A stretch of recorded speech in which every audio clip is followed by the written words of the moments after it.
de Dios habita, tienen que suceder cosas grandes y sobrenaturales. Y yo quiero que tú sepas que Dios va a hacer algo contigo mañana. Oye, que te lo estoy diciendo, es palabra del altar.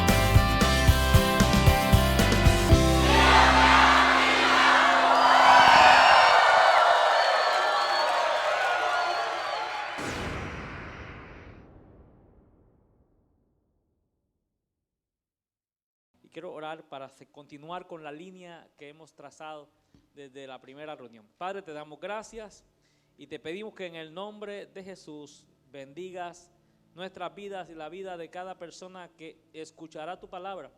Tú nos dices en tu palabra que tu palabra es espíritu y es vida, que es un pan que vino del cielo y que, Dios amado, es suficiente para sostenernos en este mundo.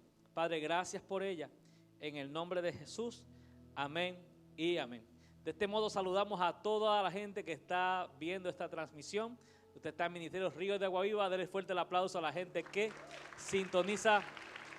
Le damos la más cordial bienvenida. Puede sentarse, linda iglesia. Voy a continuar con la enseñanza que es salvación o condenación. Estamos hablando de salvación o condenación. Y aunque es un tema un poco impactante, confrontativo, cuando lo analizamos nos damos cuenta de que este es el tema más medular, es un tema medular de la iglesia, es un tema primordial de la iglesia. Porque el reino de Dios, en el reino de Dios hay muchísimas y distintas ramificaciones. ¿Qué quiere decir? Que el reino de Dios habla cosas en base a la economía, habla cosas en base o tocantes a la sanidad del cuerpo, a las enfermedades, todas y cada una de estas cosas. Vemos ejemplos en la Biblia donde muchas personas recibieron distintas cosas que son asociadas al reino, a lo que pasa cuando tú estás en el reino. Pero son mensajes o son cosas secundarias en comparación con lo primordial, que al final de cuentas es la salvación o la perdición de una persona. Por eso que encontramos que Lázaro estuvo 4 días, resucita, es una persona, es un recipiente de un milagro extraordinario de Dios, pero eventualmente Lázaro se vuelve a morir y ya no resucitó más y está esperando la resurrección que viene en el día postrero, que es la de los hijos y las hijas de Dios que han partido de este mundo y que se levantarán al sonido de la final trompeta. Me va captando. Igualmente los que fueron sanados, la hija de Jairo que resucitó, el hijo de la viuda de Naín que resucitó, y todos los milagros que usted me quiera decir en la Biblia, todos vinieron por una manifestación del reino de Dios en eso.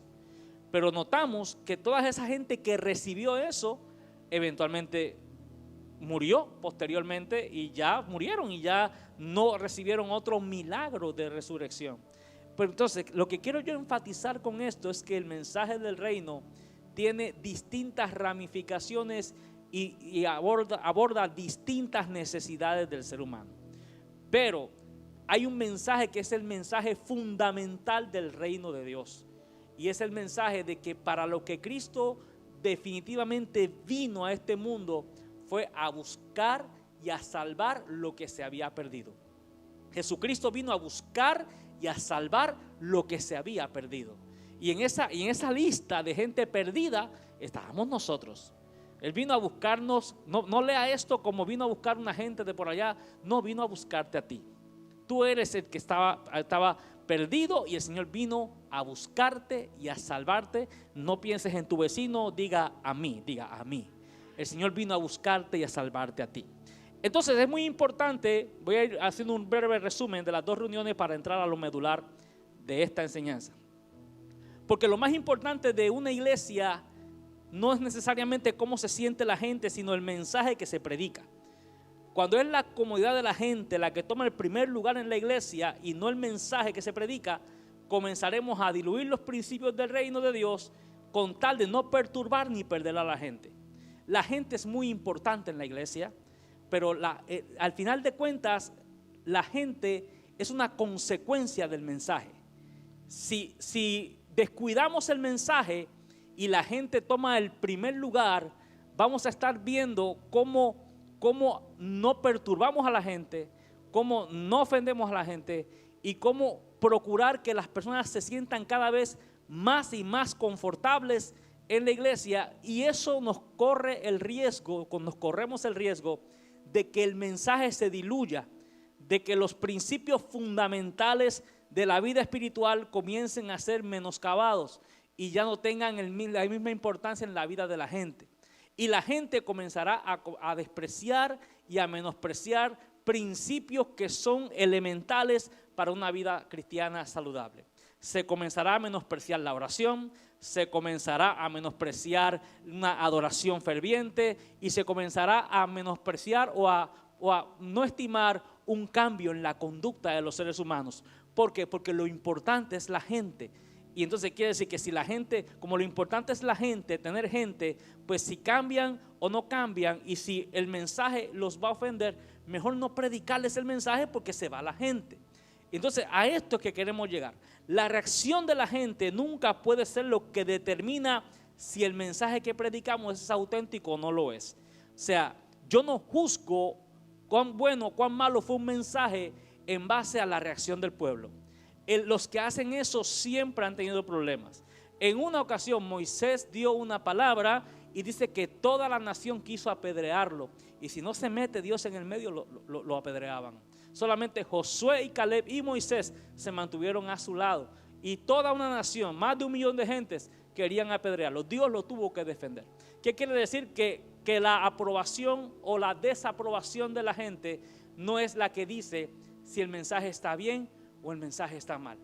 El compromiso con el mensaje es, mientras más ajustado esté a la Sagrada Escritura, es un mensaje que debe ser escuchado. Jeremías lo tiraron a una cisterna. ¿Por qué lo tiraron? ¿Porque no le gustaba el color de su corbata o por el mensaje? Por el mensaje. Hay veces que el mensaje te va a traer problemas. Y si esa es la circunstancia, pues tenemos que entender que lo que determina la reacción de la gente, cómo la gente recibe el mensaje o cómo la gente reacciona al mensaje, no es lo que va a determinar si fue de Dios o no fue de Dios. A Jesús se le vació la iglesia, porque Jesús dijo: el que no come mi cuerpo y el que no bebe mi sangre no puede ver el reino de Dios. No puede ser. Y dice que ese mensaje no se lo predicó en la calle, se lo predicó a sus discípulos. Dice discípulos. Y te enseñé que un discípulo nunca es un ofrecido. Un discípulo siempre es un llamado. Entonces, ¿qué quiere decirte esto? Que hay gente que Dios los ha llamado, pero cuando se encuentran con algo de la palabra que rompe sus paradigmas, nos corremos el riesgo en que una persona diga: ya no voy a andar más con Jesús, me voy de la iglesia de Jesús, porque ¿cómo es eso que nos dará a comer su cuerpo y nos dará a beber su sangre? Va a haber algo de la revelación de la palabra, que si tu corazón no es un corazón sumiso a los principios de Dios, va a haber algo en la palabra que te va a romper un paradigma. ¿Qué es un paradigma? Una fortaleza mental. Algo que tú has creído, y cuando te encuentras con eso en la palabra, vas a terminar desacreditando la palabra con tal de validar tu paradigma. Por eso es que lo más importante no es la gente, lo más importante es la palabra. Y cuando venimos a los caminos del Señor, tenemos que entender que si hemos venido a Cristo es porque hemos estado en el camino equivocado. Y la palabra, dice la misma Biblia: lámpara es a mis pies tu palabra y lumbrera a mi camino. Por lo tanto, yo tengo que reconocer que yo necesito la lámpara que alumbre mis pies, y tengo que entender que mis paradigmas, que mis fortalezas mentales, opiniones personales de algo en la vida, no es necesariamente la realidad, porque no es la sociedad la que te dice a ti que lo que hace la sociedad es lo que está bien. ¿Será que lo que hace la sociedad es siempre lo que está bien? ¿Será que las sociedades siempre han elegido bien? ¿Será que siempre el pensamiento romano es que el pueblo es la voz de Dios? ¿No ha ido al Capitolio donde dice que la voz del pueblo es la voz de Dios? ¿No lo ha visto? Ahí está en el Capitolio. Yo vaya allí y va a encontrar la voz del pueblo es la voz de Dios. ¿Será verdad que la voz del pueblo es la voz de Dios?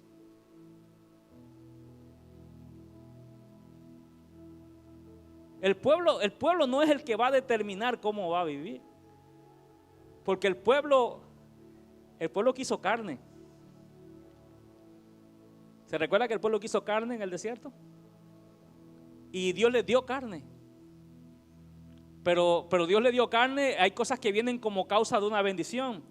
Y hay cosas que vienen como una manera de que eso es lo que tú quieres, lo vas a recibir, pero la vas a aborrecer, le dijo Dios. La vas a aborrecer. Hay veces que el pueblo quiere carne. ¿Qué decía el pueblo? Nuestra alma está hastiada de este pan liviano. ¿Cómo llamaron al pan, al maná? Pan liviano. Y estamos hartos de este pan liviano. ¿Quién nos diera a comer carne? Dios dijo, me han tentado, me han ofendido. Dijo Dios, me han tentado, me han ofendido. Porque allá dijeron, ¿es que acaso podrá Dios poner mesa en el desierto y darnos a comer carne? Fue un desafío a Dios. Y Dios no le gustó. Tampoco le gustó cuando Moisés golpeó la piedra en lugar de hablarle. El agua brotó. El agua brotó. La gente sació su sed. Pero Dios quedó complacido. Dios fue honrado. Entonces, tienes que entender algo, que los buenos resultados de una persona nunca deben ser interpretados como que Dios está complacido. Si tú aprendes esta lección en la vida, esto te servirá para mantenerte firme en los caminos del Señor. A veces nos confundimos y decimos, los buenos resultados de una persona son el sinónimo de que está en la perfecta voluntad de Dios. ¿Será real? Moisés golpeó la piedra y el agua brotó. Tuvo resultados, pero Dios no quedó complacido. El pueblo protestó por el maná, tuvo carne, pero Dios no quedó complacido. Entonces, lo que hay que entender es que si tú vas a ser un discípulo del Señor, tú deberías aprender una ciencia muy sencilla. Muy sencilla. Señor, ¿qué es lo que tú quieres de mí? ¿Y qué es lo que tú estás demandando de mí? Y cuando tú aprendes esa ciencia y la buscas con determinación, no tu propio deseo, no lo que tú deseas para ti mismo. Es más, yo he aprendido en la vida que yo he tenido que renunciar a sueños personales míos para que los sueños de Dios se cumplan en mí. Yo he tenido muchos sueños en la vida que los tiré por la borda. Créanme, los tiré por la borda. Ya no los extraño. Pero al principio sí los extrañé. Yo tenía muchos planes con la vida que yo decía que era mi vida. Nada de lo que yo pensé hacer con mi vida a los 20 años lo estoy haciendo hoy. Tuve que tirar mis sueños y agarrar los sueños de Dios. Y lo que sí te puedo decir, que si me tocara volver a vivir otra vez, volvería una vez más a tomar la decisión de servir al Señor y entregarle mi vida al Señor. Créeme, lo volvería a hacer. Claro que sí. Hay gente que lastimosamente con los años se encuentran en la situación de dice, algunos, si yo hubiera sabido que la vida cristiana era así, jamás me hubiese convertido. Allá usted. Yo he vivido muchas experiencias muy buenas y otras muy terribles, muy tristes, muy terribles, que alguna gente se ha dado cuenta y dicen, ¿y aún así le sirves a Dios después de esto? Pues sí, tengo que servirle. No todo ha sido fácil. Yo no tengo ya una opción en la vida. He caminado demasiado lejos para ahora yo irme a dónde, ¿a hacer qué? ¿A buscar de quién? Si solamente en Cristo tengo salvación. Solamente Él tengo vida eterna, solamente Él me da la paz y solamente en Él hay victoria. ¿A dónde iremos si solamente tú tienes palabra de vida eterna? Vamos a seguir sirviéndole al Señor con problemas y dificultades, con lo que la vida nos dé, con lo que la vida nos quite. Le serviremos a Dios. Ojalá tú digas lo mismo. ¿Será que tú puedes decir lo mismo? Puedes decir lo mismo. Diga, yo puedo decir lo mismo. Entonces, linda iglesia, la reacción de la gente nunca puede determinar la legitimidad o la autenticidad de una palabra, sino es más bien cuánta armonía tiene esa palabra con el mensaje general de la Biblia, con el mensaje esencial y fundamental. Ahora, nos quedamos en que somos nosotros los que tenemos que ajustarnos a la palabra de Dios y no la palabra de Dios ajustarse a nosotros. Hoy día vamos a encontrar personas que pretenden que la iglesia se ajuste a su situación, a sus circunstancias. Estas son mis circunstancias y el evangelio tiene que ajustarse a mis circunstancias. Vamos a encontrar que vamos a comenzar a diluir temas y a diluir asuntos tan fundamentales como el matrimonio. Lo vamos a diluir porque tenemos gente que se ofenderá si definimos el matrimonio como es. Tendremos la situación de que tendremos que replantear si el uso y abuso de las drogas está bien o simplemente es algo que es una opción y que Dios no mira eso. Tendríamos que replantear eso si queremos de algún modo que el evangelio se ajuste a la gente. Me lo han dicho, es que todo el mundo usa droga hoy. Todo el mundo de vez en cuando agarra su borrachera y el más y el que menos pues tira su canita al aire y hace cosas. Hay que replantear el mensaje a hacer cosas. El que no tira piedra, vela al guardia, dicen allá en Puerto Rico. El que no tira piedra, vela al policía. Todos tenemos algo. Hay que ajustar el mensaje de la iglesia a las circunstancias. Cuando es todo lo contrario. Usted es el que tiene que ajustar su vida y entender que la vida suya no es su vida y que usted debe ajustarse a los principios del reino, que al final del día nos dice Dios en su palabra que el que guarda estos mandamientos y viva por ellos tendrá bendición y tendrá recompensa. Entonces, si yo creo otro evangelio diferente para ajustarlo a las situaciones de las personas, yo voy a tener una situación.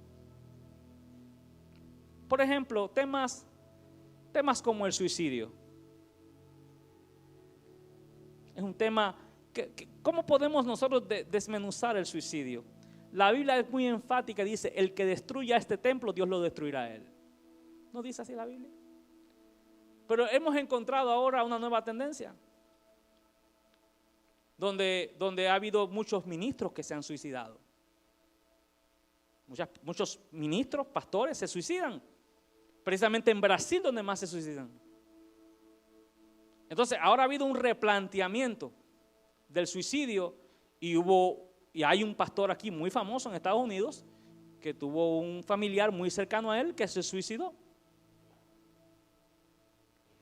Entonces, como una respuesta al suicidio, yo he escuchado predicadores a los cuales yo admiro y he respetado toda la vida, replanteando el tema y diciendo que el suicidio no es un pecado como la gente lo interpreta y que no te lleva al infierno y que tú te puedes suicidar y eso no afecta a tu salvación. Yo los he escuchado y los puedo mencionar por nombre, porque ellos lo han dicho en televisión a nivel de toda Latinoamérica. El suicidio no te lleva al infierno, eso es una mala interpretación.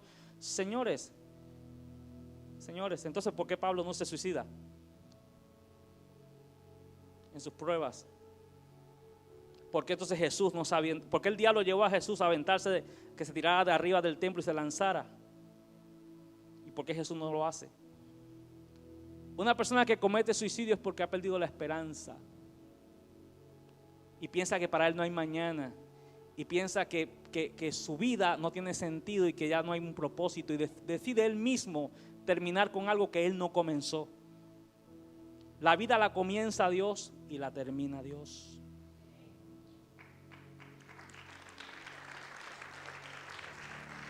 Pero sí, y a mí me dio mucho dolor al ver estos hombres que yo siempre he respetado defendiendo a capa y espada diciendo que el suicidio, ministros de gran envergadura, que el suicidio no afecta a tu salvación.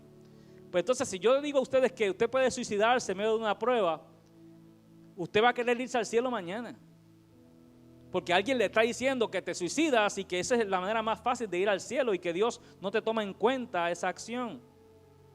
Puedo matar a alguien y voy al infierno, pero si me mato a mí mismo no voy. Iglesia, estamos en tiempos donde el mundo nos quiere dar a tole con el dedo. Pero para eso está la palabra de Dios. Y yo no pretendo saberlo todo, pero sé un poquito. Y de lo poquito que sí sé, te puedo decir que estas cosas son ciertas. Y que la palabra nos enseña de que hay tiempos en los cuales la palabra nos alerta de estas situaciones. Porque somos nosotros los que tenemos que ajustarnos a la palabra y no la palabra ajustarse a nosotros. Miren lo que dice 1 Timoteo 6, verso 3. Si alguno enseña otra cosa y no se conforma a las sanas palabras de nuestro Señor Jesucristo y a la doctrina que es conforme a la piedad, está envanecido, nada sabe y delira acerca de cuestiones y contiendas de palabras, de las cuales nacen envidias, pleitos, blasfemias, malas sospechas, disputas necias, de hombres corruptos de entendimiento, privados de la verdad, que toman la piedad como fuente de ganancia. Dice, apártate de los tales. O sea, vamos a encontrar gente que no va a querer sujetarse a los principios de Dios. Los vamos a encontrar. Es inevitable. Y en estos tiempos del fin habrá un espíritu de engaño. Le preguntaron a los discípulos, le preguntaron a Jesús, Señor, ¿qué señales habrá de tu venida?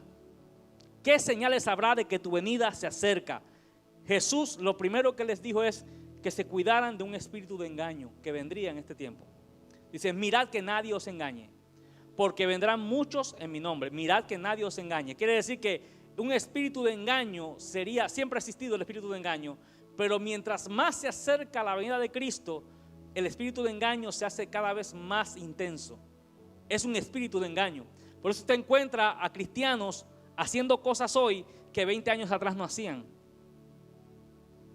Porque hay un espíritu de engaño que les está convenciendo de que lo que antes nos traía una gran carga de conciencia, ya no lo es.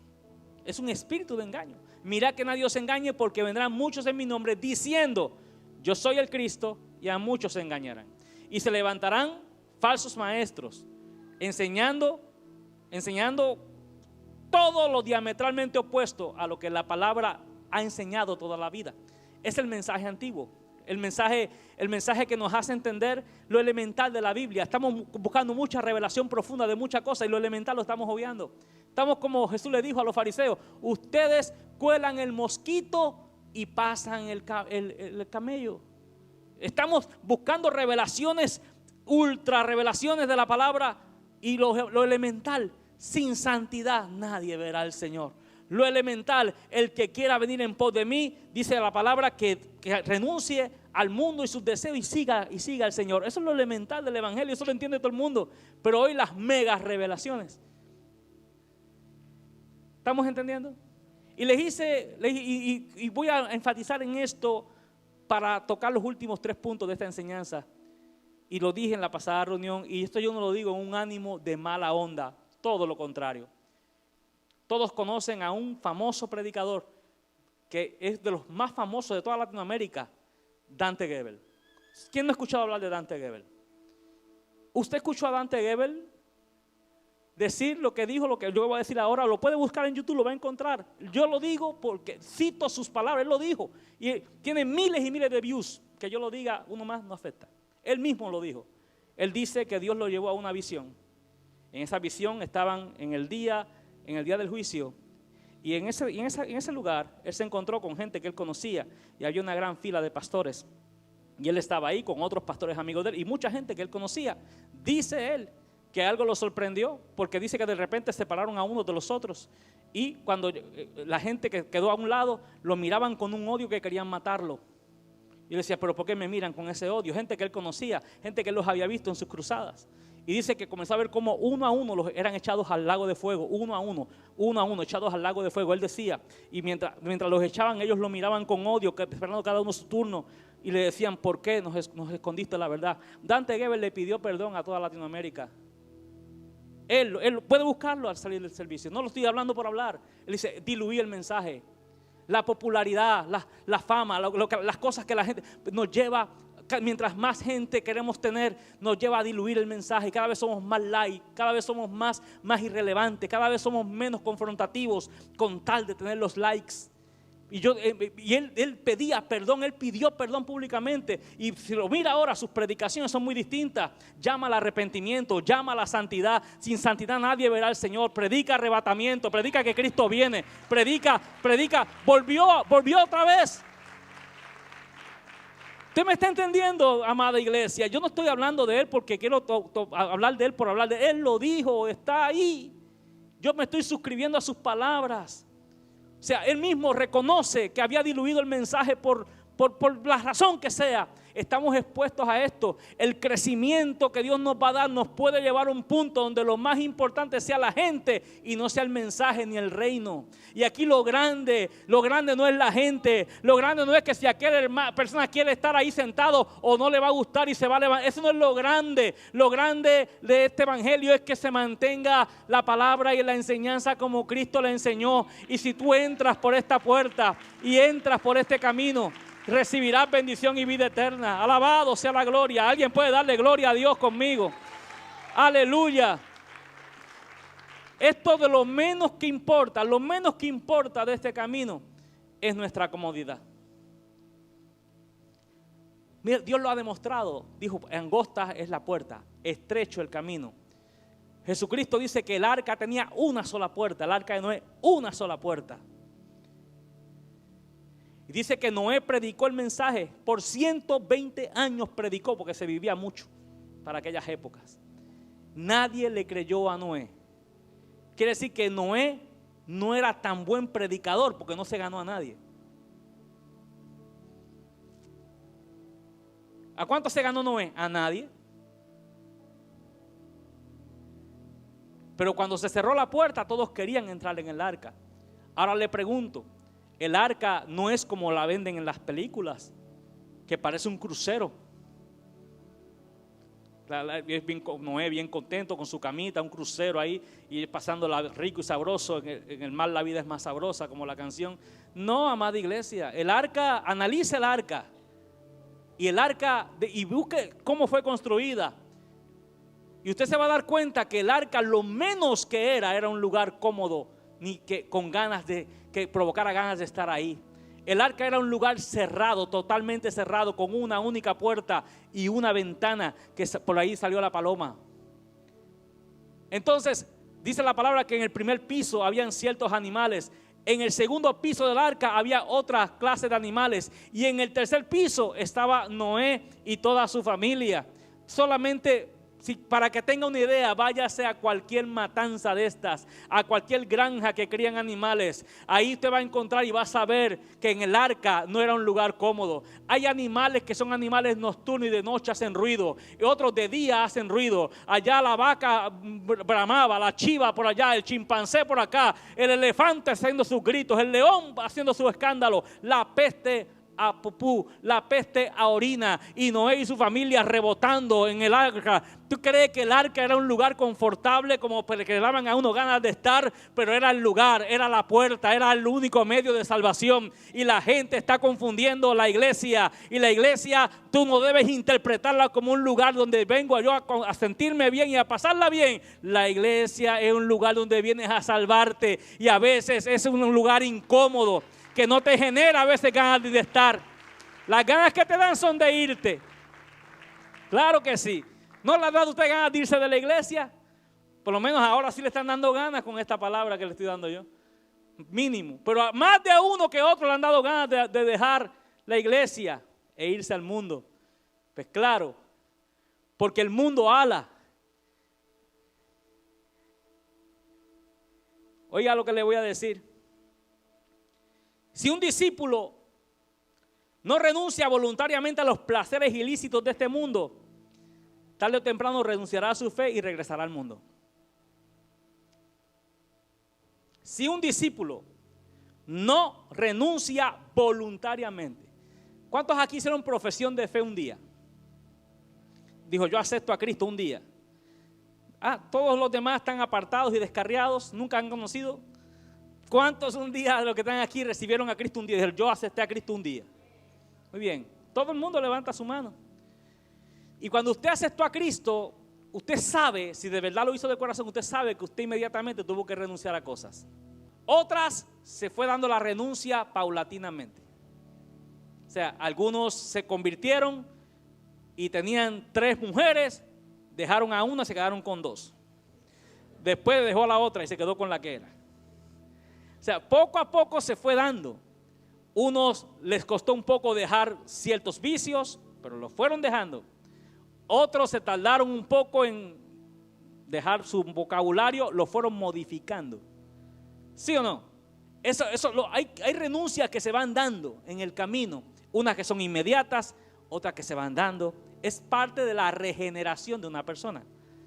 Pero ¿qué sucede cuando un discípulo que es discípulo llega a un punto en su vida cristiana que tiene que renunciar a un placer ilícito, pero no quiere renunciar?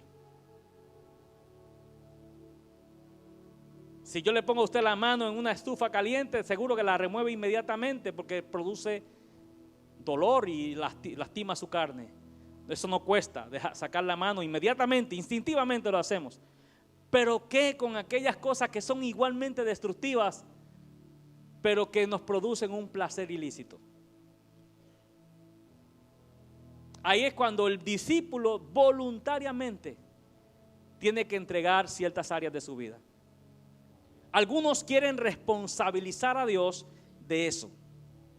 Algunos dicen, no, cuando Dios quiera, yo dejaré esto. Y yo creo que ya Dios quiso hace mucho tiempo. El que no ha querido es usted. Y es bueno que deje de dejar pasarle esa pelota a Dios y usted entienda que hay algo que le corresponde a usted.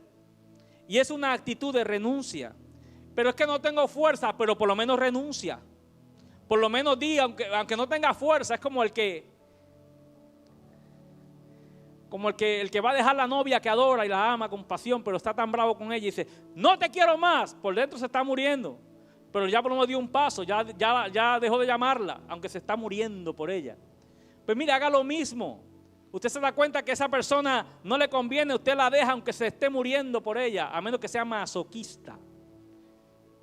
Así haga con los placeres del mundo. Hay placeres del mundo que sabemos que nos destruyen, pero nos hacen sentir de algún modo satisfacción. Hay que decir, aunque la carne nos los pida a gritos, mi alma alaba al Señor. Aunque la carne te lo pida a gritos, tengo que entender que hay algo más valioso que mi autosatisfacción personal. ¿O será que lo puede usted entender en esta hora? Oh, bendito sea el nombre del Señor. Por eso, cuando usted viene a los pies de Cristo, hay cosas que definitivamente eran para usted muy importantes y eran cosas que usted le daba mucha importancia. Pero ¿qué sucede, linda iglesia? Cuando usted toma esa decisión de servir al Señor, usted no permitirá que un deseo de su carne, un pensamiento de su mente, lo lleve a usted a convencerlo de que usted no puede vivir sin eso, a tal punto de que preferirá mejor quedar privado de la salvación de su alma antes que renunciar a algo. Y yo quiero decirte que cuando en la boca hay poder, está el poder de la vida y está el poder de la muerte. Y déjame decirte que de la abundancia del corazón va a hablar la boca. Y cuando tú comienzas a darle orden a tu corazón y a tu alma de alinearse a los caminos de Dios, habla esa palabra con tu boca y vas a decir, ya yo no soy un borracho nunca más. Aunque estés viendo en sueños y en visiones tecates y tequilas que van y vienen, tú vas a decir, el Señor en su palabra dice que los borrachos no heredarán el reino de los cielos. Y aunque eso me cueste una situación en mi carne, una desesperación, me como las uñas, estoy de mal humor porque quiero tequila y el Señor dice que no. Si tú te privas de eso, si tú vences la tentación, en el nombre poderoso de Jesús, Dios está buscando en ti una decisión. Es que eso es más fuerte que yo. Pero cuando lo decides en tu corazón, tú le vas a decir, Señor, tú sabes que yo no quiero, pero esto es más fuerte que yo. El Espíritu Santo entonces vendrá en tu ayuda y vendrá a socorrerte y vendrá a ayudarte y vendrá a darte victoria en medio de todas circunstancias. Pero tiene que haber una decisión de no hacer. La tentación se vence huyendo de ella, amados hermanos. Las pruebas se enfrentan con el pecho abierto y que venga lo que venga. Pero las tentaciones, la única forma de derrotarlas es huyendo de ellas. La única manera. Yo voy a enfrentar esto. No lo enfrentes, vas a terminar. Las tentaciones no se enfrentan, las tentaciones se huyen de ellas. De un about face, así es como se vencen las tentaciones, huyendo de ellas. Resistid al diablo y él huirá de ti. ¿Sabe que esto siempre se sabe cómo va a terminar? Resístelo y él va a huir. El enemigo siempre huirá. Denle el aplauso fuerte al Señor.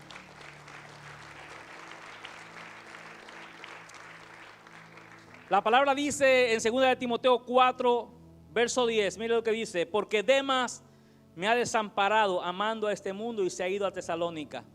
¿Qué está hablando aquí la Biblia? Pablo le está contando a su hijo espiritual Timoteo, hablándole de otro discípulo que estuvo y ya no estaba. Él dijo: Demas es una persona, Demas, un discípulo llamado Demas, dice, me ha desamparado. O sea, fue un impacto para Timoteo, que Demas ya no está entre nosotros. ¿Pero por qué no está Demas? La Biblia se interpreta a sí misma. Demas no está entre nosotros porque ha amado a este mundo. Su amor por las cosas del mundo lo reconquistó. Ya no está entre nosotros. Hay mucha gente que ya no está entre nosotros por el amor al mundo. La Biblia dice: no améis al mundo ni las cosas que están en el mundo, porque el que ama al mundo, el amor del Padre no está en él. Se fija que no está enredado. La revelación es sencilla. Jesús dijo con su boquita: no améis a este mundo ni las cosas que están en este mundo, porque si alguno ama al mundo, el amor del Padre no está en él. ¿Ves qué sencillito es? Y cuando hablamos de amar el mundo, no es que usted odie la vida. Usted entiende, no se me haga el que no entiende. No ame a las cosas de este mundo que usted sabe que son oposición en contra de Dios, porque de lo contrario, lo que estás manifestando, que el amor de Dios no está en tu corazón. No sientes amor hacia Dios. Y podremos parecer ridículos, anticuados, obsoletos, cavernícolas, retrógradas, pero amo a Dios. Este mundo no me va a decir a mí cómo vivir. Este mundo, un mundo que no sabe hoy mismo, este mundo no sabe ni a dónde va. No tienen definición de matrimonio, de familia, no tienen definición de nada, donde a lo malo llaman bueno y a lo bueno llaman malo, donde no se puede ver nada en televisión sin que haya pornografía, donde no se puede escuchar una película sin palabras vulgares y asquerosas. Este mundo me va a decir a mí cómo es que yo tengo que ser. La Biblia me dice que el mundo está en contra de Dios, pero yo estoy en este mundo. ¿Qué hago, pastor? Yo estoy en este mundo. Mi corazón no puede estar con el mundo y mi corazón no puede estar en complacer a la gente. Mi corazón tiene que estar entendiendo que Cristo viene, está a las puertas y que vamos a ser antipáticos al mundo y que le vamos a caer como patada en la barriga a la gente del mundo, y te criticarán por ser cristiano, te dirán cura, se burlarán de ti, hermana, te dirán pareces monja, te dirán de todo por tontal, porque no eres como los del mundo. Pero el que quiera hacer la voluntad de mi Padre, dice la Biblia, sabrá si la palabra que oye es o no es. Tú sabrás. Este mensaje es controversial y yo sé que tengo opiniones encontradas aquí y los que me están viendo. Hay gente que dice: ese tipo está loco, ese tipo es un inadaptado social, se cree que vive en los años en el siglo XVIII. Who cares? Yo sigo creyendo lo que creo y sé por qué lo creo. Sé porque el mundo me hizo mal y sé que a mi familia el mundo le hizo mal. Es claro que sí. ¿Cómo no sabré? Mira, iglesia amada, hay algo que yo he contado en muchas ocasiones y siento contarlo ahora. Tal vez alguien lo escuchó, pero alguien lo va a escuchar por primera vez. Mi esposa sabe de lo que yo voy a hablar. Yo me crié en un hogar con muchos problemas. Mi casa tenía muchos problemas. Mi familia, problemas de alcoholismo, mis tíos. Bueno, era un solo desastre. Yo me crié ahí, en un ambiente anti Dios, anticristo, donde las enseñanzas de mi papá era que me sentaba y me decía: jamás en la vida se te ocurra hacerte cristiano y meterte en una iglesia. Eso no son cosas de hombre. No dejes que venga otro hombre a decirte cómo vivir y a mandarte. No lo vayas a hacer. No le hagas mal a nadie, pero eso de andar en las iglesias no lo vayas a hacer. La primera borrachera que yo agarré, la agarré con mi papá a los 12 años. Una borrachera que andaba vomitando hasta el verde de las tripas, y el primero que me incitó a mí a beber fue mi padre, para enseñarme a ser hombre. ¿Me entiende? Y yo me levanté ahí. En ese mismo proceso, mi mamá tenía unos episodios que yo no entendía y después entendí con los años. Mi mamá se levantaba a 2, 3 de la mañana, agarraba cubetas o vasos de agua fría, helada por la noche y me los arrababa encima, 2, 3 de la mañana. Y cuando yo me despertaba gritando, mi mamá me abrazaba y me besaba. ¿Usted entiende eso? Yo lo entendí después. Es lo que hace el mundo. La familia de mi mamá perdía la mente, la llevaban con brujos que le hicieran, cada vez la enredaban más y más y más y más. Para que le quitaran aquello era peor. Después yo supe por qué eran las despertadas de madrugada y los gritos que mi mamá entraba a mi cuarto y pegaba gritos en mi cuarto y me despertaba, si no me echaba agua fría. Yo no entendía. Yo estaba turbado, eso me trajo una serie de situaciones en la vida donde yo empecé a ver la vida de una manera muy mala. Y si yo no hubiera ido a Cristo, yo creo que yo estuviera muerto, estuviera enterrado, preso, fuera una persona que no sería lo que soy hoy. Créame que se lo digo. Mi mente estaba retorcida en muchos aspectos y yo veía la vida no como la veo hoy, la veía muy mal la vida. Al tiempo me convierto y me gané a mi mamá para el Señor. Perseveró 10 años en la misma iglesia y se fue con el Señor. La dejé en una iglesia con un amigo mío pastor. Perseveró 10 años y se fue con Cristo y fue libre de todo eso. Pero mi mamá le confesó a una persona esta historia y esa persona me lo confesó a mí. Y lo que mi mamá le dijo era que oía unas voces que le decían, le mostraban en una visión ella con un cuchillo de hoja de 8 pulgadas de carnicero. Ella se veía en el sueño cómo agarraba el cuchillo y me degollaba, me cortaba el cuello y me apuñalaba hasta más no poder. Eran sueños recurrentes, era una voz autoritaria, una voz. Mi mamá a mí me quería como pocas madres pueden querer a sus hijos, pero mi mamá batallaba con eso por años, por años y por años y por años. Yo notaba que solo conmigo era ese problema y no con mi hermana. Con mi hermana nunca pasó nada, conmigo sí. Y yo no entendía. Mi mamá después le contó a esta persona el por qué, qué era lo que le sucedía. Esa voz, esa persona que le mostraba, le decía, mira esto. Y todo lo que estás viendo que hiciste, ahora te levantas, vas a la cocina y todo lo que vistes lo haces. Pero era una voz casi irresistible. No se podía soportar. Mi mamá se levantaba, iba a la cocina, pero en lugar de agarrarle el cuchillo, lo que agarraba era agua fría y me la aventaba encima para despertarme. Ya despertándome no podía hacerlo. Todo el mundo se levantaba en la casa.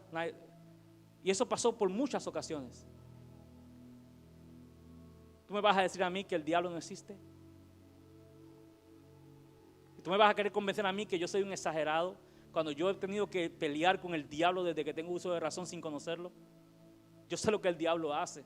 ¿Por qué el enemigo le decía eso? Vez tras vez, haz esto, hazlo. Porque el diablo sabía que Dios me había señalado. Y el diablo sabía que yo iba a estar ganando miles de almas para los pies del Señor. Y el diablo sabía. Hemos tenido decenas, centenas de enfrentamiennos cara a cara con los demonios hablándome. Y he podido prevalecer hasta el sol de hoy y todavía estoy undefeated. El enemigo todavía no ha nacido todavía un demonio que me haya dicho que yo ya tengo que renunciar. Se han tenido que ir ellos. Estamos acá, linda iglesia. Y tú me vas a decir a mí que el diablo no hace nada y que el mundo no hace nada cuando yo lo he visto en acción contra mi propia vida. Esto yo no lo leí en un libro, señoras y señores. Esto yo lo aprendí por vivencia. Aprendí por vivencia que he visto el poder del enemigo manifestarse como los estoy mirando a ustedes acá. Pero también he visto el poder de Dios derrotar a los poderes del infierno una y otra y otra y otra. Por eso le sirvo con pasión, porque sé que aunque estemos en luchas, pruebas y dificultades, yo voy a ver la gloria de Dios. Yo voy a ver, sí, aleluya, yo voy a derrotar y tú vas a derrotar todo lo que se levanta contra tu casa, contra tu familia, contra tus hijos. Porque de que la ganamos, iglesia, de que ganamos esta guerra, la ganamos. Yo no sé si alguien está conmigo o no. No sé si alguien puede responder con un amén a eso. De que la ganamos, la ganamos. Hermana, de que gana usted esta guerra, de que la gana, la gana. De que la gana, la gana. Aquí no hay otra alternativa. Esto de que la ganamos, la ganamos. Porque tenemos la victoria que ha vencido algunas cosas del mundo. No, tenemos la victoria que ha vencido al mundo, nuestra fe. Esto solamente tiene un final. Venceremos en el nombre poderoso de Jesús. Tú vencerás, yo venceré. A su nombre sea la gloria. Cuando una persona acepta a Cristo, pero continúa voluntariamente viviendo en desobediencia a Dios, esa persona aún no ha nacido de nuevo. La palabra, Jesús le dijo a Nicodemo: Nicodemo, tienes que nacer de nuevo. Se requiere de un nuevo nacimiento, de una transformación de la vida. Nicodemo dijo: ¿es que acaso un hombre viejo puede entrar al vientre de la madre y nacer otra vez? Jesús le dijo: tú eres príncipe en Israel, ¿no entiendes esta revelación? Hay que nacer de nuevo, nacer del agua y del espíritu. Cuando Cristo está en el Calvario, le atraviesa su costado, sangre y agua salen de su costado. Eva nació del costado de Adán, pero la iglesia nació del costado de Jesús. Sangre y agua, símbolo de la redención y de la palabra. Hay que nacer de nuevo, linda iglesia. Y cuando una persona vive voluntariamente, decide vivir voluntariamente en desobediencia a Dios, aún no ha nacido de nuevo. Efesios 4:22. En cuanto a la pasada manera de vivir, despojados del viejo hombre que está viciado conforme a los deseos engañosos, y renovados en el espíritu de vuestra mente, y vestidos del nuevo hombre, creados según Dios en la justicia y santidad de la verdad. Permítame decirle algunas cosas aquí. Hay gente que está responsabilizando a Dios de cosas que Dios no es responsable. Hay gente que están diciendo: cuando Dios quiera, yo haré esto, aquello, o dejaré esto, aquello, lo otro. La palabra que hemos leído aquí dice: en cuanto a la pasada manera de vivir. Todos tenemos un pasado, todos fuimos algo. La palabra dice: algunos fueron ladrones, homicidas, adúlteros, hechiceros, idólatras, paganos. Algunos fueron esto, dice la Biblia, pero ya no. Esto era lo que vivían algunos. Pablo comienza a describir las conductas y comportamientos y hábitos que conducen a una persona al infierno. Dice la palabra que los afeminados, que los adúlteros, que los borrachos, y comienza a hacer un listado de las cosas que al practicarlas una persona queda excluida de la salvación. Y dice: y esto erais algunos, dando a entender que a los que le hablaba, eso habían sido muchos de ellos. Y tú tienes que entender que tal vez tu circunstancia, tú tienes que interpretar esta palabra como debes de interpretarla. Si la malinterpretas, te sentirás juzgado. Si la bien interpretas, te sentirás que es necesario escapar a una nueva vida. Todos hemos tenido historias. Yo tengo unas historias feas de mi vida que no me gusta ni recordarlas. Yo no soy mejor que ustedes, ni he sido mejor de lo que algunos hoy están viviendo. Yo tengo mis historias, tengo cosas que me avergüenzo de ellas, que no quisiera que nadie sintiera que yo pude haber hecho tal o cual cosa. Créame que sí, no soy mejor que ustedes, pero tuve que entender que esa conducta me llevaba al infierno, tuve que renunciar a ella. Tuve que cambiar el vocabulario de mi boca y comenzar a desarrollar nuevas palabras y nuevas maneras de mirar, de comportarme. ¿Por qué te dice esto, pastor? Es que quiero leerte la Biblia para que entiendas cuál es tu responsabilidad. No dice en ninguna parte como que Dios te va a quitar y te va a poner cosas.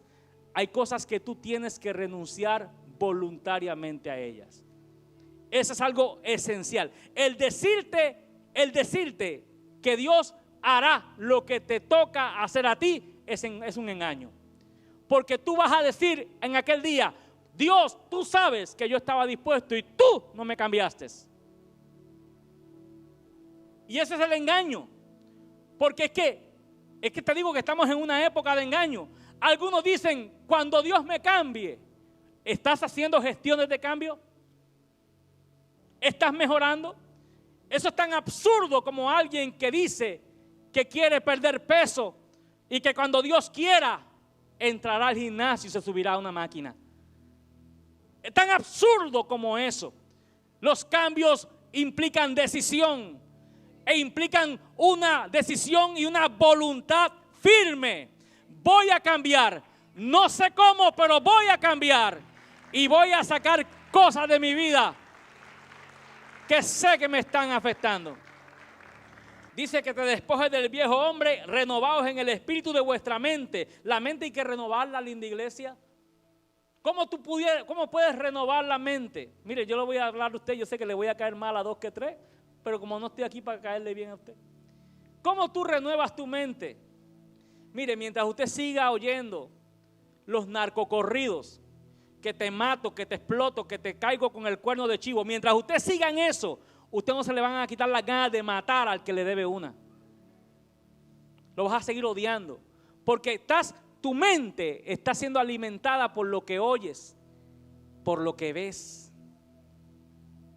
Vas a seguir siendo un lujurioso mientras sigas visitando canales de pornografía, sitios de pornografía. Vas a seguir siendo un lujurioso que miras a las mujeres que te las quieres comer, se te salen hasta las babas. ¿Sabes por qué eres así? Por lo que te alimentas. Entonces tú tienes que entender que estas cosas suceden. Yo estoy trayendo un tema incómodo. Yo no vine aquí a ser amigos con nadie. ¿Usted me entiende? Yo no vengo aquí hoy a ser un pastor cool, de esos que todo el mundo quiere, de esos como de revistas. Yo no estoy en esa. Vengo a ser la piedra de tus zapatos y si no te gusta, pues búscate un pastor que se ajuste a ti. Pero eso es lo que te pasa a ti. Tú ocupas eso. Tú tienes que entender que tú tienes que darte cuenta de que el Señor te dice, renueva el espíritu de tu mente. Es como renovar una remodelación. Los que remodelan aquí saben que lo primero que hay que hacer es tumbar todo lo que hay para darle paso a lo nuevo. Tumba cuanta cuchitrín tengas en tu mente y da lugar a lo nuevo. Yo te recomiendo que escuches buena palabra. Te recomiendo que escuches música que te inspire a ser una mejor persona. En tu casa que haya un ambiente de adoración y de alabanza, algo. Tienes que comenzar en tu carro, ruta al trabajo, oyendo buenas predicaciones, buenos mensajes que hablen de tu circunstancia. Si tu problema es la borrachera, búscate buenas enseñanzas asociadas a ser libre de la borrachera. Estás deprimido, busca algo similar y así por el estilo. Tienes el matrimonio en crisis, busca enseñanzas que hablen de cómo restaurar un matrimonio y tú vas a ver cómo la mente se te enriquece y sales de esa cosa. Cuando la gente interpreta la gracia de Dios como una licencia para seguir pecando, dicha persona se encuentra en un terreno peligroso y engañoso. La gracia, hay una teología de la gracia. Y la gracia no es lo que alguna gente cree que es la gracia. Algunos interpretan que la gracia es hagamos lo que nos da la gana porque vivimos en la gracia. No te equivoques con la gracia. Eso no es la gracia. Hay una teología de la gracia que debemos nosotros entender. Y si no la sabe, no alegue. Hay que interpretar la gracia como debe ser interpretada. Y la gracia, mire lo que dice Romanos 6. ¿Qué pues diremos? ¿Qué pues diremos? ¿Perseveraremos en el pecado para que la gracia abunde? En ninguna manera. Porque los que hemos muerto al pecado, ¿cómo viviremos aún en él? ¿O no sabéis que todos los que hemos sido bautizados en Cristo Jesús hemos sido bautizados en su muerte? Porque somos sepultados juntamente con él para muerte por el bautismo, a fin de que como Cristo resucitó de los muertos por la gloria del Padre, así también nosotros andemos en vida nueva. Señoras y señores, la palabra lo que nos enseña es que la gracia de Dios te debe llevar a un convencimiento de que lo que te han dado, hijo, no lo comprabas. Este es un regalo inmerecido. Gracia es favor, regalo inmerecido. Dios te dio un regalo inmerecido, no te lo merecía. No hay nada que tú puedas hacer en esta tierra para ganarte 24 horas en el cielo. Pero Dios te prometió la eternidad. Eso se llama gracia y favor inmerecido. Eso me debe llevar a mí, no a decir, voy a seguir en esto para que la gracia siga sobre mí. Voy a renunciar a esto porque si estoy en Cristo, ¿cómo perseveraré aún en aquellas cosas que me alejaron de Él? Hay que tomar una decisión, amada iglesia. Una decisión en nuestra vida. ¿Somos de Cristo o no lo somos? ¿Somos luz o somos tinieblas? Hay dos señores. No se puede amar a los dos. Se ama a uno o se desprecia al otro. Es una decisión. Toda persona que después de recibir a Cristo sigue buscando la manera en cómo seguir pecando, lo único que está demostrando es que en su corazón le pertenece al enemigo.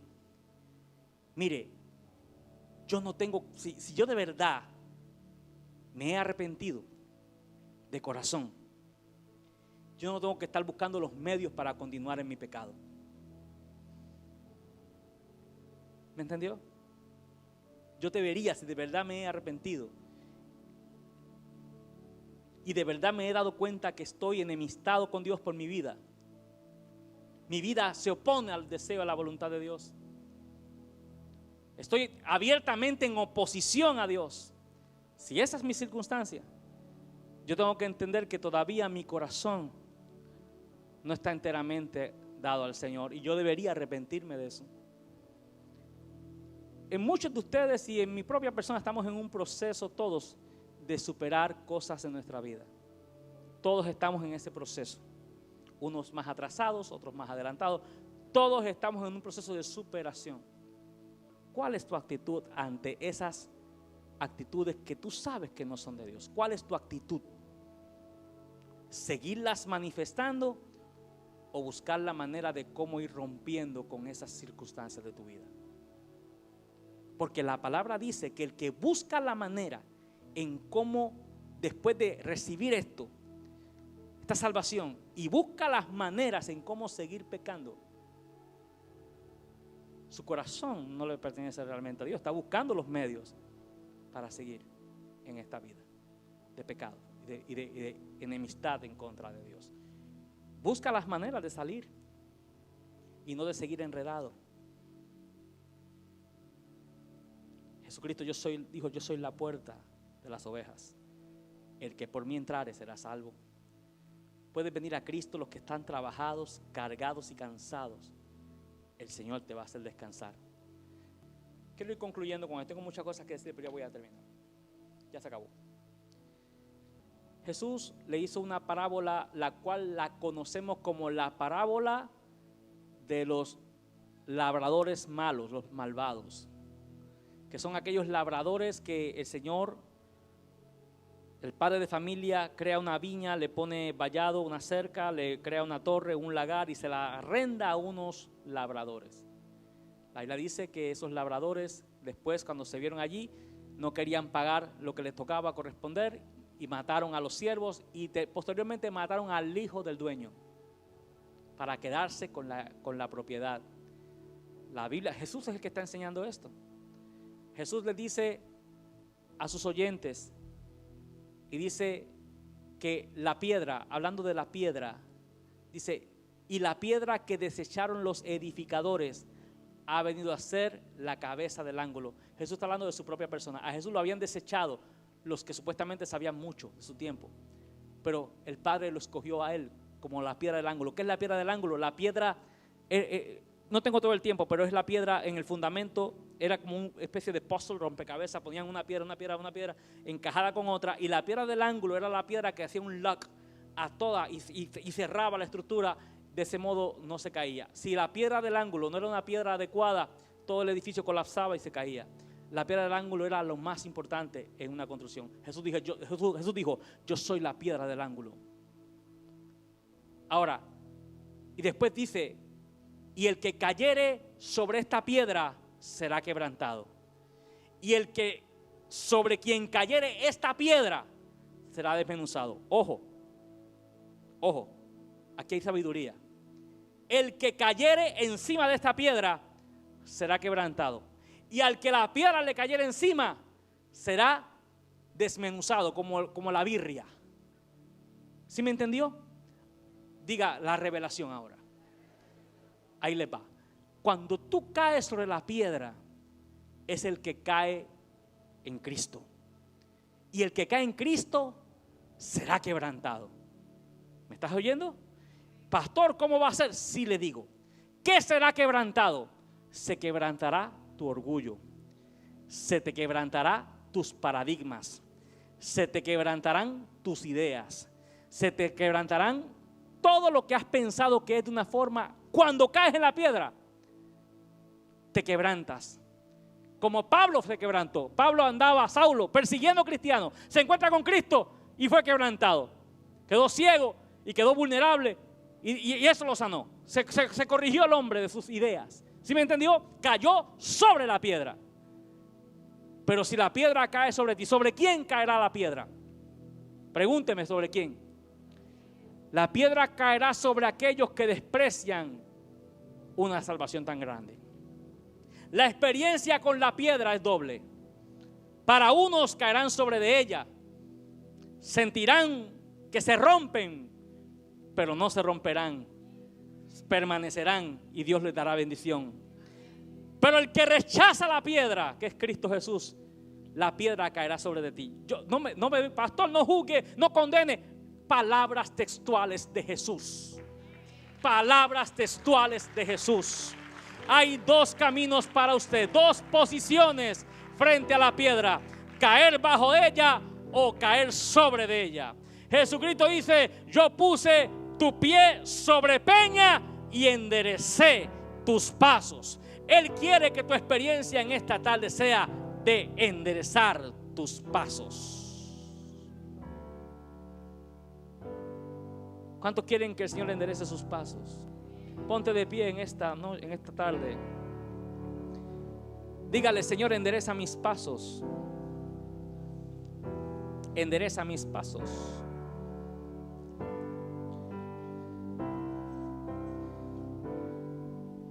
Qué triste es que un discípulo diga: dura es esta palabra, ¿quién la puede oír? Y decida no andar más en el camino de Jesús, porque no le encontró la palabra un lugar en su corazón. Dura es esta palabra, ¿quién la querrá oír? Y no anduvieron más con Jesús. Eran discípulos. Jesús los llamó como llamó a Pedro, le dijo: déjalo todo y sígueme. En inicio dijeron que sí. Más adelante la misma palabra los hizo retroceder. Ojalá que en tu corazón haya un corazón sencillo, un corazón donde la palabra tenga un lugar donde habitar. Y no anduvieron más con Jesús y se volvieron atrás. ¿Atrás a dónde? A lo que hacían. Volvieron atrás. ¿Es la voluntad de Dios que tú vuelvas atrás? Porque encuentras que la palabra te desafía demasiado.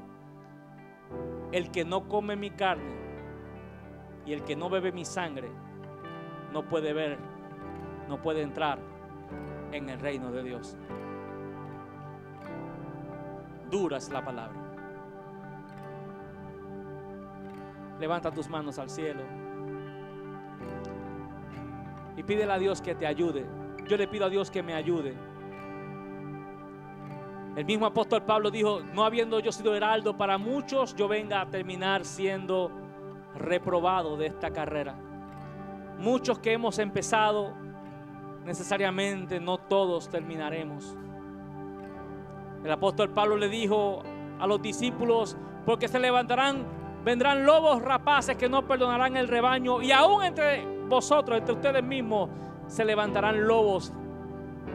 ¿Qué quiere decir? Que entre la gente, entre la misma gente que oye, que no oyen con un corazón sincero ni están dispuestos a cambio, se levantarán ideas en los corazones que apartarán de la fe sencilla y genuina. La fe simple, sencilla. En esta tarde yo ofrezco una invitación muy sencilla. Muy sencilla. Toda aquella persona que quiera hoy reconciliar su vida con el Señor. En las reuniones pasadas hemos tenido profesiones de fe. Y me gustaría saber si en esta reunión alguien desea reconciliar su vida con el Señor. Si ese es el caso, levante la mano y diga: yo me gustaría reconciliar mi vida con el Señor. Hoy vi algo que no había entendido y hoy necesito reconciliarme. Si hubiera alguna persona, algún amigo, casi todo el mundo aquí es de la casa, pero siempre hay que hacer esta invitación. Puede haber alguien que escape de mi vista, que necesite recibir esta oración. Si hay alguien, tal vez un amigo suyo, apóyelo con delicadeza y dígale: estoy para ayudarte. Si hubiera alguna persona que hoy quiere recibir a Jesús aquí, hoy, que escape de mi vista, recíbalo. Recíbalo. Acéptelo. Reconcíliese con Él.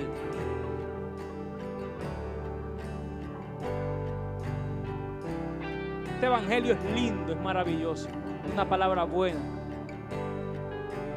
Bienaventurado aquel que la haya, aquel que la recibe. Tome de la mano al que está a la par suya y oremos juntos. Vamos a orar. Tome de la mano a la persona que está a su lado. Tome de la mano. Oremos juntos y diga: Señor Jesús, reconocemos que necesitamos más de ti. Señor Jesús, te pido que me ayudes a consagrar mi vida enteramente para ti. Señor Jesús, tú me enseñas que una fuente no puede dar dos aguas. Tú me enseñas que somos fríos o calientes, porque al tibio lo vomitarás de tu boca. Señor Jesús, tú me enseñas que los corderos están a la derecha y los cabros a la izquierda. Señor, tú me enseñas que hay la primera resurrección y hay una segunda resurrección. Bienaventurado aquel que está en la primera resurrección. Señor Jesús, tú me enseñas que tú tocas a la puerta y que tú nos quieres enteramente para nosotros. Señor Jesús, ayúdame a despojarme de todas aquellas cosas que yo sé que tengo que arrancar de mí. Quita de mi vida mis ideas, mis conceptos, mis paradigmas, y ayúdame a recibir la palabra pura, sin distorsión, enteramente tuya. Ayúdame a ser mejor, a limpiarme cada día más, a renovar el espíritu de mi mente y ser cada día una persona más comprometida, que cada día yo me pueda parecer más a ti. Gracias, Jesús. Ayúdanos. Gracias. Amén. Amén. Amén. Dale la gloria. Sal de aquí con un compromiso firme de comenzar a hacer una inspección de nuestras propias vidas. No porque nadie te diga, no porque alguien te señale la lista de todo lo que tienes que cambiar. Tú mismo debes reconocer las áreas de tu temperamento, de tu carácter, de tu forma de proceder, de tu forma de interpretar la Biblia. Tú mismo. Y orar concienzudamente al Señor y decir: Señor, cambia esto de mí. Reconocerlo.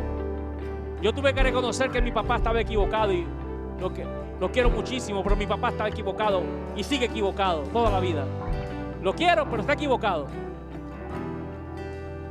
Tú tienes que entender que estás equivocado, que la enseñanza que te dieron de chiquito es una enseñanza equivocada, que no hay purgatorio, que no existe tal cosa, cielo o infierno es lo que hay. Hoy tienes que tomar la más sabia decisión. Permitirle al Señor que te guíe. Levante su mano que los voy a bendecir. Que Jehová te bendiga y te guarde. Que el Señor te dé victoria en toda esta semana. Que el Señor te haga resplandecer como nunca antes. Que todo lo que hagas, tus manos prospere. Que sane toda enfermedad de tu cuerpo. Que Dios bendiga a tus hijos y a los hijos de tus hijos. Que sea bendito en el campo y en la ciudad. Y que te haga el Señor 1000 veces más de lo que eres hoy. En el nombre poderoso de Jesús. Amén. Amén. Alaba al Señor. Y despedidos todos en el amor de Cristo.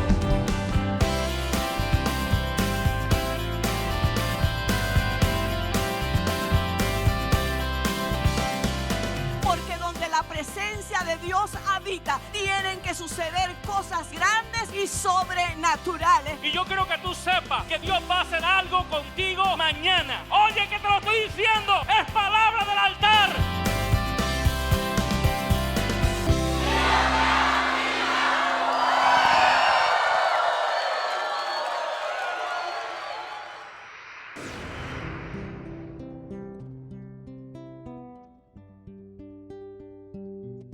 Agradecemos que se haya tomado el tiempo para ver esta predicación. Es nuestro deseo que usted sea bendecido en gran manera. Si desea invitar a los pastores Luis y Zaira Rivera a compartir la palabra de Dios, puede escribirnos a luisriverapoder@gmail.com y pastora Zaira Rivera@gmail.com.